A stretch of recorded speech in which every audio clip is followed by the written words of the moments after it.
Dhe tani ka fjalë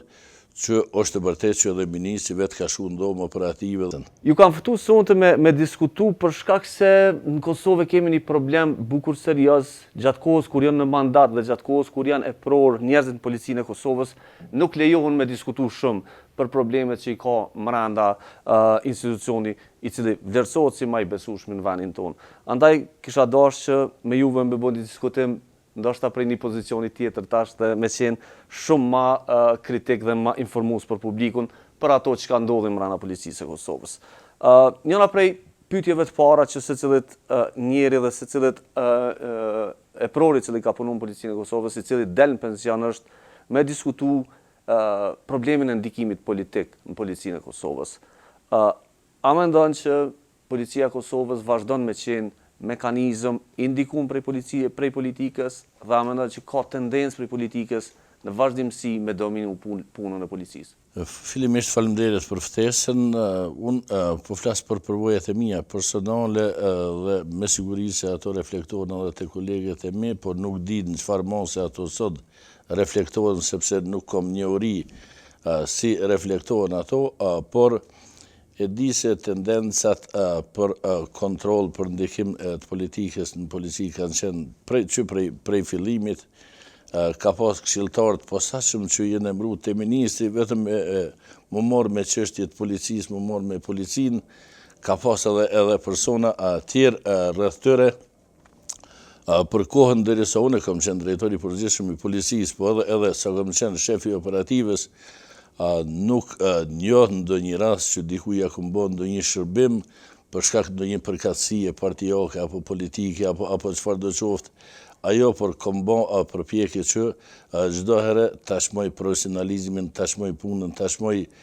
shkollimin, tashmoj trajnimet dhe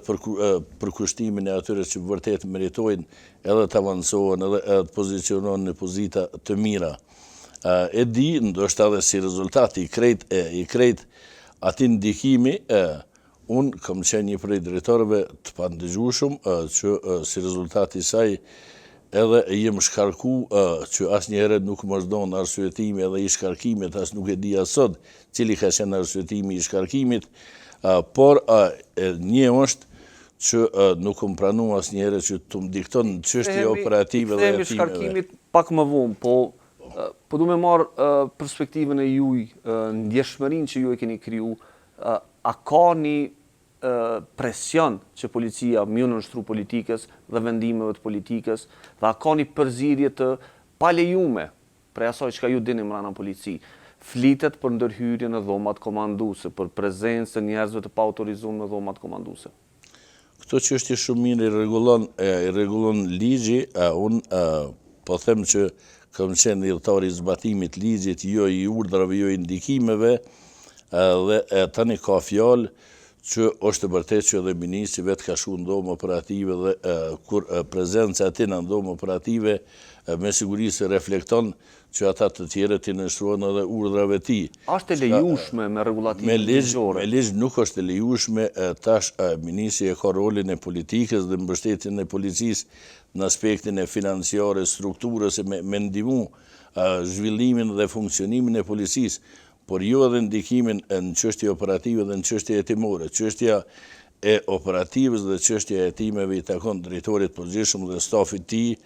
rreth tij që janë dhe ata në mënyrë të pavarur duhet ta ushtrojnë atë funksion. E jo tash të presin. Për shembull kemi ministër sot në detyrë Xhelal Sfeci. Nëse ka hyrë në dhomat komanduese, pse nuk ka brenda policisë të Kosovës njerëz që refuzojnë me leju hyrjen në këtë formë? Është vështirë, po them unë nuk kam hasë në personat të tillë që kanë ndonjë qëndrim kategorik, ndonjë qëndrim të fuqishëm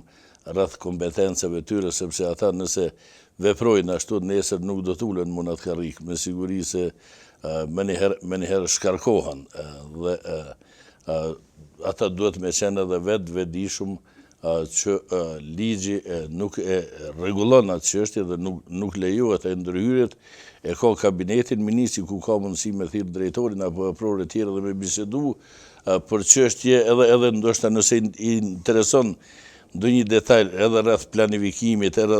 rreth kontrollit, edhe rreth zhvillimit ndonjë ngjarje aktuale, por jo edhe shkon në dhomë komanduese, sepse dhoma komanduese është dhomë ku aty monitorohet dhe ku përcillet ndonjë ngjarje e caktuar.